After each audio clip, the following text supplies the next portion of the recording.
집은 삶을 삼키는 선택이 아니다. 삶에 맞추는 도구다. 안녕하세요.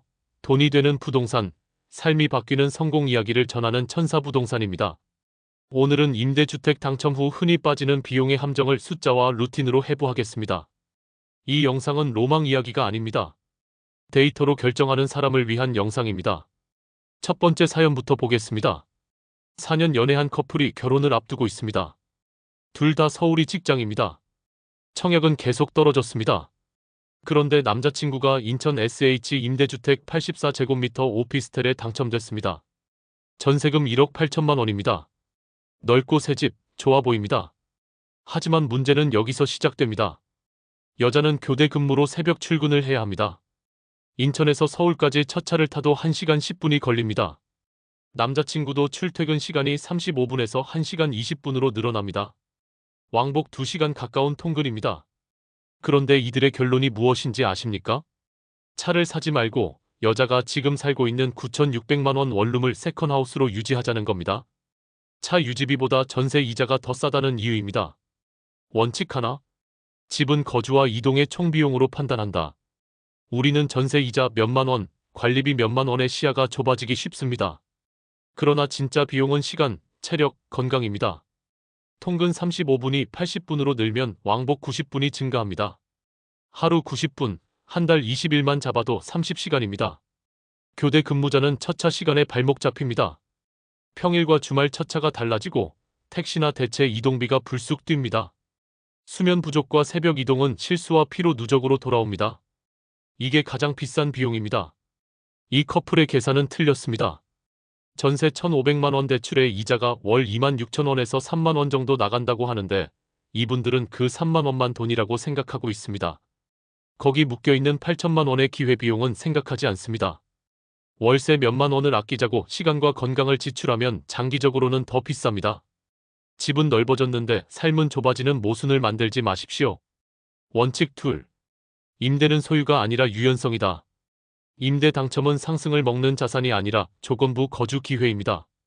순서를 거꾸로 잡으면 실패합니다. 올바른 순서는 직장과 루틴 먼저, 그 다음 이동, 마지막이 주거입니다. 잘못된 순서는 주거를 먼저 확정하고 나머지를 끼워 맞추는 것입니다. 더 큰 문제가 있습니다. 인천 집에 들어가면 84제곱미터 오피스텔이니까 방 3개입니다. 지금 원룸에서 살다가 갑자기 넓은 집으로 가면 어떻게 됩니까? 가구를 사야 합니다. TV 놓을 자리가 있으면 TV를 안 놓을 수가 없습니다. TV를 놓으려면 받침대를 놓든지 벽에 달아야 합니다. 그 옆에 공기청정기 자리가 보입니다. 냉장고 놓을 자리도 있습니다. 1인용 원룸형 냉장고를 못 놓습니다. 식탁 자리가 있습니다. 거기에 조명도 달려 있습니다. 식탁을 안 놓으면 조명이 머리에 닿습니다. 최소한 가구에 300만 원에서 400만 원, 가전에 400만 원에서 500만 원, 이래저래 1,500만 원에서 2천만 원은 쓸 겁니다. 원칙 셋. 가구와 가전 6개월 금지가 가장 큰 절약이다. 84제곱미터 신축은 소비를 유발합니다. 식탁 자리가 보이면 식탁을, TV 벽이 보이면 대형 TV를, 빈방이 보이면 뭔가를 채우고 싶습니다. 게다가 오피스텔 관리비는 원룸 대비 체감 상승합니다. 일단 그렇게 세팅을 해버리면 나중에 집을 옮기기가 더 어려워집니다. 최소 사이즈가 그 정도로 고정되어 버리기 때문입니다. 문제는 그 다음입니다. 어디로 갈 때 최소 사이즈가 저게 돼버립니다. 이 커플에게 드리는 실행안입니다. 첫째, 남자친구 단독 선입주 6개월입니다. 가구와 가전 구매 금지입니다. 매트리스, 행어, 이동식 테이블 정도로 노퍼니처 생활입니다. 둘째, 교대 근무자인 여자는 현 전세를 유지합니다. 새벽 동선 안정성부터 지킵니다. 셋째, 6개월 뒤 데이터로 결론을 냅니다. 통근 실측 시간, 관리비, 피로도, 주말 이동 스트레스를 측정합니다. 그 다음 유지할지 철수할지 대체할지 결정합니다. 집은 경험해보고 들어가는 겁니다. 상상으로 들어가면 지출이 늘어갑니다. 원칙 넷. 차 대 세컨하우스, 감성 말고 현금 흐름입니다. 차를 사면 어떻게 됩니까? 중고 경차라고 해도 고정비가 있습니다. 보험, 세금, 주차, 감가, 정비입니다. 변동비도 있습니다. 유류비, 톨비입니다. 리스크도 있습니다. 새벽 운전 피로, 사고 리스크, 주차난입니다. 세컨하우스는 어떻습니까? 이자 3만 원밖에 안 나간다는 말은 착시입니다. 보증금 8천만 원이 묶여있는 기회비용을 무시합니다. 두 집 살림은 관리, 청소, 광열비, 소비 중복이 반드시 따라옵니다. 큰 집이 횡하다, 채운다, 소비 폭발, 이게 전형 패턴입니다. 결론은 명확합니다. 둘 다 지금은 아닙니다. 차는 6개월 관찰 데이터를 확보한 후 최소 사양으로 늦게 삽니다. 근무표, 주차, 야간도로 안전을 확인합니다. 세컨하우스 대신 스팟 대안을 씁니다. 회사 휴게실, 모텔, 택시 바우처를 월 2회에서 4회 한정으로 쓰는 게 총 비용이 낮습니다. 한 문장 결론입니다. 지금은 들어가도 시험 거주로 갑니다. 가구는 미루고 차는 늦추고 본인의 새벽 동선은 지킵니다. 6개월 데이터가 쌓이면 그때는 머리가 아니라 숫자가 결정을 내려줍니다. 제 결론은 간단합니다. 당첨됐으면 안 가면 됩니다. 이미 계약금을 넣었다면 남자친구만 가서 살게 하십시오. 여자는 지금 집에서 계속 살면서 돈을 모으십시오. 남자친구가 거기서 몇 달 살다 보면 답이 나올 겁니다. 출퇴근이 얼마나 힘든지 직접 경험하고 나면 스스로 결론을 내릴 겁니다. 아마 남자친구가 거기서 몇 달 정도 살다가 여자친구네 집에서 평일날 자는 경우가 많아지지 않을까 생각합니다. 서울에서 술 먹고 인천까지 가는 거 쉽지 않습니다. 그리고 절대로 가구를 사지 마십시오. 남자친구한테 이것만 말리면 됩니다. 가구 사는 거는 6개월 뒤입니다. 6개월만 살아보고 생각하십시오. 가구 사면 진짜 그 가구 때문에 포기를 못 해가지고 이사를 못 가는 경우들도 생깁니다. 6개월을 버티면 나머지는 다 이깁니다. 소비의 탄성은 초기에 결정됩니다. 두 번째 사연입니다. 결혼 1년차 부부가 내년 6월에 인천 신혼희망타운 분양가 3억 5천만 원짜리 아파트에 입주 예정입니다. 24평입니다. 문제는 이분들이 마이너스 옵션을 선택하고 인테리어에 8천만 원을 쓰려고 한다는 겁니다. 가전 가구 포함해서 8천만 원입니다. 24평 아파트의 말입니다. 이분은 집돌이라서 집을 예쁘게 꾸미고 싶다고 합니다. 유튜브에서 인테리어 영상을 보면서 꿈을 키웠습니다. 그런데 이게 문제입니다. 인테리어는 사치의 영역입니다. 젊을 때 할 게 아닙니다. 8천만 원이라는 게 어느 정도냐면 실링팬이 돌고 TV가 매립돼 있고 옆에 스피커가 서 있는 정도입니다. 화이트 톤에 베이지가 깔리고 식탁까지 딱 해놓으면 거기서 아이가 뛰어노는 것까지 상상의 나래가 펼쳐지는 정도의 금액입니다. 그런데 요즘 인테리어 비용은 많이 올랐습니다. 30평대 하면 기본 1억을 부릅니다. 4년에서 5년 전보다 2배 정도 올랐습니다. 그래서 8천만 원이 막 엄청 비싼 금액까지는 아닙니다. 하지만 사진 찍으면 예쁘게 나오는데 재질은 조금 애매한 느낌일 수 있습니다. 더 큰 문제는 이 집을 오래 보유할 가능성이 낮다는 겁니다. 이분들의 출퇴근을 보십시오. 남편은 대중교통으로 1시간 20분 정도 걸립니다. 원래 35분 걸리던 게 늘어난 겁니다. 아내는 출퇴근이 50분에서 1시간 정도 걸립니다. 지금도 이직을 고민하고 있습니다. 아이가 생기면 상황은 더 바뀝니다. 제가 보기에 이 집은 길어야 6년, 짧으면 4년 안에 정리할 가능성이 높습니다. 그런데 여기에 8천만 원을 쏟아붓는다고요? 이 돈은 회수가 안 됩니다. 분양가 3억 5천만 원짜리 집에 인테리어를 4천만 원에서 5천만 원 이상 하는 건 집감 대비 너무 과한 투자입니다. 집값의 10% 이상이 넘어갑니다. 나중에 팔 때 그 돈을 건질 수가 없습니다. 반이나 건지면 다행입니다. 이거를 비용으로 생각해 보십시오. 5년 살고 4천만 원을 쓴다고 치면 1년에 거의 800만 원씩 쓰는 겁니다. 물론 인테리어를 해놓으면 전세를 조금 더 올려서 물려받긴 하는데 큰 의미는 없습니다. 어차피 돌려줄 돈이니까요. 제 조언은 명확합니다. 마이너스 옵션 선택한 거 복구하는 정도만 하십시오. 마이너스 옵션으로 2,800만 원 정도 빠진다고 하셨습니다. 그거 메우는 정도만 하십시오. 정말 뭐 어디 한 군데만 집돌이니까 예쁘게 꾸미고 싶다면 거실 정도만 조금 예쁘게 꾸미십시오. 거실에서 제일 많이 생활하실 거 아닙니까? 거실 정도만 그래도 조금 예쁘게 하십시오. 마이너스 옵션 한 느낌은 있어야지 마이너스 옵션보다 더 안 좋게 그 돈을 빼놓으면 안 되니까요. 나머지는 최소한으로 하십시오. 침실에 무슨 호텔 분위기 나오고 이런 거 절대 하지 마십시오.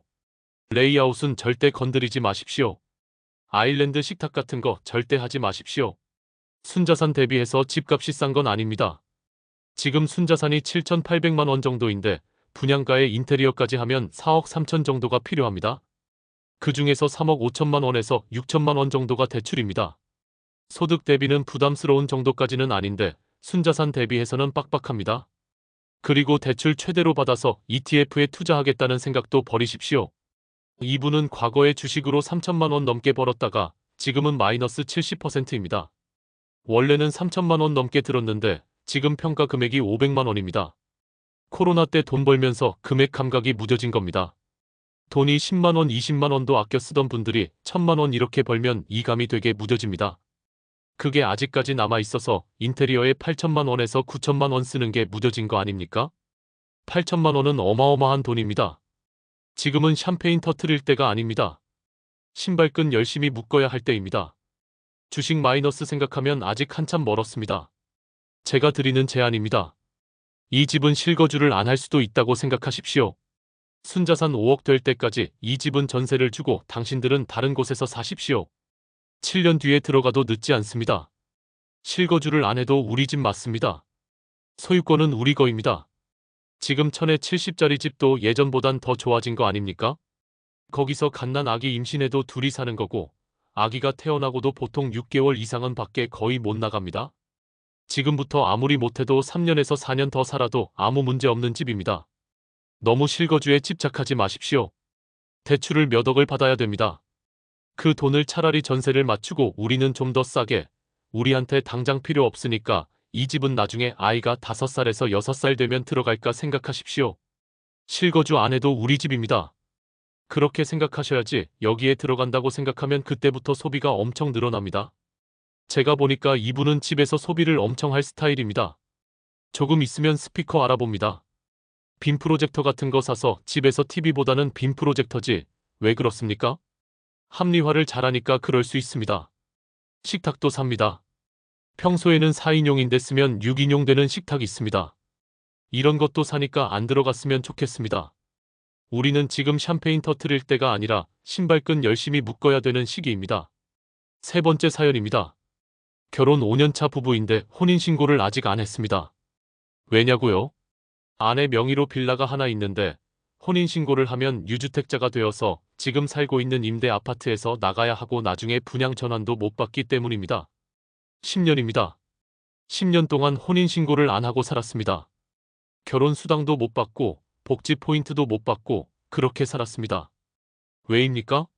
10년 뒤에 임대 아파트를 분양 전환받으면 한 8천만 원에서 1억 정도 이득을 볼 수 있을 것 같아서입니다. 이게 말이 됩니까? 8천만 원에서 1억 벌자고 10년 동안 혼인신고를 안 하고 삽니까? 그동안 못 받은 복지 혜택은 얼마입니까? 1년에 200만 원이면 10년이면 2천만 원입니다. 실질 손해가 한 1천만 원은 됩니다. 더 중요한 건 아이입니다. 아내가 몸에 문제가 있어서 아이를 가지려면 치료를 해야 하는데 이것도 미루고 있습니다.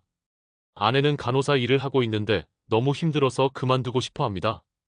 이게 매몰 비용의 전형입니다. 이분들의 순자산은 4억 4천만 원입니다. 진주에서 충분히 좋은 아파트를 살 수 있는 자산입니다. 그런데 임대 아파트 분양 전환에만 집착하다 보니까 모든 게 꼬여버렸습니다. 아내 명의의 빌라는 시세가 9천만 원입니다. 할머니가 살고 계십니다. 할머니가 손녀를 키웠기 때문에 쉽게 정리를 못하고 있습니다. 그런데 지금 할머니는 요양병원에 계십니다. 집이 필요 없는 상황입니다. 답은 간단합니다. 빌라를 할머니 명의로 증여하십시오. 할머니 연세가 90세 가까이 되셨으니 나중에 상속받아도 상속세는 거의 안 나옵니다. 증여 취득세 300만 원, 증여세 600만 원, 다 해봐야 1,000만 원입니다. 그거로 깔끔하게 정리하고 할머니한테 넘기고 아내가 무주택자가 되십시오. 사는 사람이 그 명의를 가지고 있는 게 제일 좋습니다. 아내가 명의를 가지고 있는데 사는 건 할머니가 살 필요까지는 없습니다. 아니면 빌라를 아예 정리하고 진주에서 제일 좋은 아파트를 하나 사십시오. 할머니와 처남까지 같이 모시고 사십시오. 그게 훨씬 깔끔합니다. 명의를 이리저리 꼬고 돈을 왔다 갔다 하는 것보다 차라리 다 같이 사는 게 낫습니다. 처남은 직장인입니다. 돈 법니다. 나중에 결혼하면 나가면 됩니다. 사이가 괜찮으시다면 33평 사서 거기에 모시십시오. 빌라도 다 정리하시고 처남도 우리 집으로 들어오라고 하든지 해서 같이 사는 것도 나쁘지 않습니다. 임대 아파트 분양 전환은 잊으십시오. 5년 동안 싸게 잘 살았다고 생각하고 이제 정리하십시오. 여러분이 만약 지금 임대 아파트에 살고 있지 않았다면 어떤 선택을 했겠습니까? 그 관점에서 다시 생각해 보십시오. 지금 전세나 월세에 살고 있고 계약 1년 남았다고 가정해 보십시오. 이 상황에서 우리는 어떻게 해야 됩니까? 여기 좀 더 있다가 이 집을 살까? 아니면 다른 집을 지금 능력됐는데 살까? 그 고민을 한다면 결론이 어떻게 달라집니까? 지방 분위기 안 좋다고 하지만 그래도 결국 또 그런 곳에 계속 장기 거주하시면 또 인플레만큼의 또 이득은 봅니다. 다만 너무 구축을 사거나 그러면 나중에 좀 힘들어질 수 있으니까 이왕 사는 거 신축 사서 그 동네에서 그래도 제일 좋다고 말하는 것 하나 사놓고 그냥 거주하십시오. 손해봐도 뭐 몇천이고 벌면 그래도 뭐 좀 돈 벌 확률이 있으니까 그렇게 사고 그냥 잊어버리십시오. 집값은 4억에서 5억대 정도가 맥시멈입니다. 7억은 너무 큽니다. 지금 두 분이 버는 돈을 고려했을 때 갖고 있는 돈을 보면 빌라 정리하고 그러면 4억 대출 크게 안 받고 살 수 있습니다. 너무 큰 거는 좀 무리가 될 수 있습니다. 집 사면 또 마음 편해집니다. 마음 편하게 또 아이도 생기고 또 아내분 간호사고 좀 쉬시고 싶으시다고도 하셨습니다. 아내분이 휴직을 한다고 생각하면 4억에서 5억대 정도도 좀 부담이 있을 수 있으니까 7억은 완전 무리입니다. 가족들과 경제 공동체를 만들지 마십시오. 누나가 사업하다가 빚을 졌는데 그 빚이 어머니 명의로 진 겁니다. 그래서 이분이 1200만 원을 갚아드렸습니다. 이번에 아버지가 돌아가셔서 그 돈을 다시 받았다고 합니다. 서로 도와주고 이렇게 하시는 것 같은데 그러면서 다 꼬입니다. 각자 사십시오. 힘들면 나중에 도와주더라도 우리 집에 누가 살고 이렇게 하지 마십시오. 할머니는 할머니 손에서 아내분이 자랐다고 하니까 또 건강도 안 좋으시다고 하니까 어차피 요양병원에 계신데 집을 유지할 이유는 없습니다. 사실 이번에 정리하시고 필요하면 우리 집에서 잠깐 모시는 정도로 하면 제일 깔끔합니다. 인생을 좀 단순화시키는 게 좋습니다. 지금 너무 복잡합니다.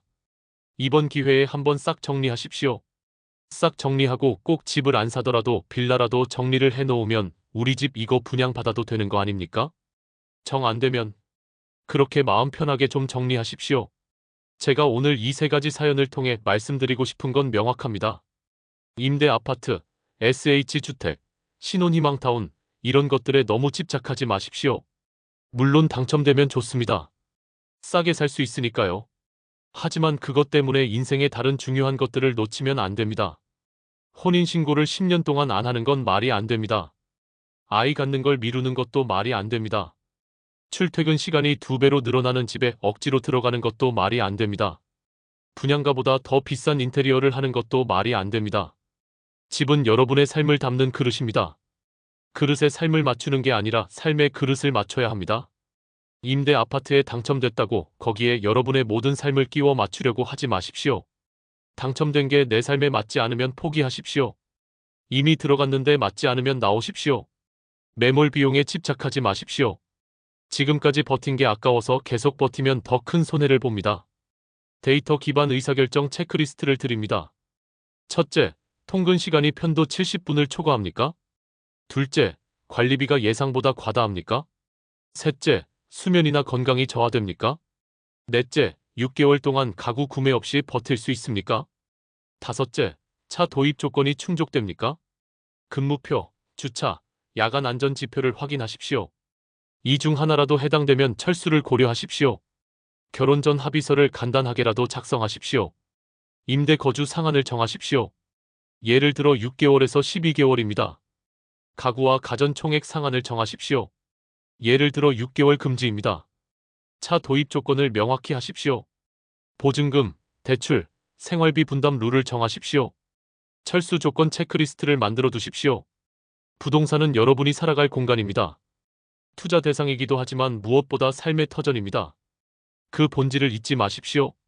몇천만 원 벌겠다고 10년을 고생하는 것보다 지금 당장 편하게 살면서 돈을 모으는 게 낫습니다. 6개월 관찰하십시오. 그 다음 결정하십시오. 이 순서면 후회가 없습니다. 마지막으로 한 가지만 더 말씀드리겠습니다. 인테리어는 순자산 10억 넘어서 하십시오. 젊을 때 할 게 아닙니다. 신축이면 그냥 그대로 사십시오. 구축을 싸게 사서 인테리어 하는 건 전략이 될 수 있지만 신축을 비싸게 사서 또 인테리어에 돈을 쏟아붓는 건 낭비입니다.